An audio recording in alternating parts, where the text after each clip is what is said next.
So this series had an interesting trajectory. It was started as a short film and then became a series. Did you know when you were doing the short film that there was series potential? So I had written a pilot because I wanted to try to get staffed on a writing staff. And then I ended up shooting a scene from that pilot. And that became the sort of proof of concept that when I went to pitch the show, it would help, you know? So I made the short film that ended up going to Sundance and winning an award. And so it was known as a short film, which then helped me sell it as a TV show. But it was always supposed to be a TV show. What's the biggest challenge of doing it all, of juggling all these plates?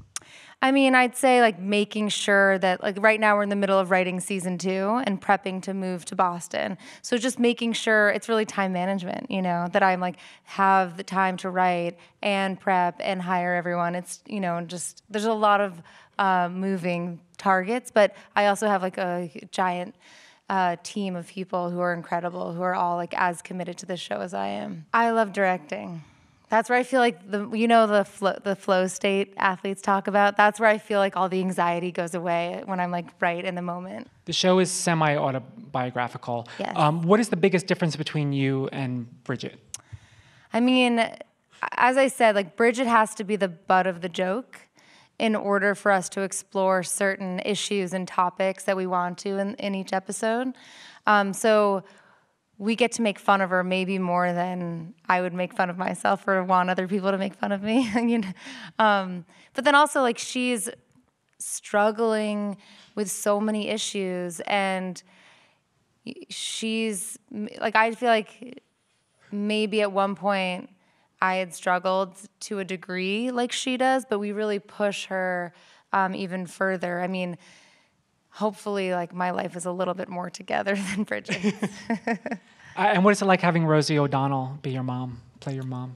So Rosie is so incredible to work with and in this role. She is tapped in such a emotional way. And I feel like we all know Rosie as this outgoing sort of like mayor type, you know, like a talk show host. But like even on the street, she's talking to everyone.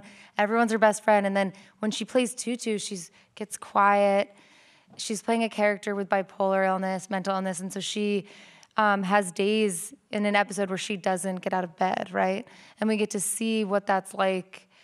It's what that's like for her, and so she always comes so game, and she's so professional. Like honestly, it's beyond my wildest dreams working with her. Season 1 was sort of setting the tone and the stage that we can go into absurdity, and that we're dealing with topics such as mental illness and sexual violence. And this season, it gets weirder and darker. We're dealing with identity and the masks we wear in order and how we present ourselves to the world. Who are we when we take the mask off?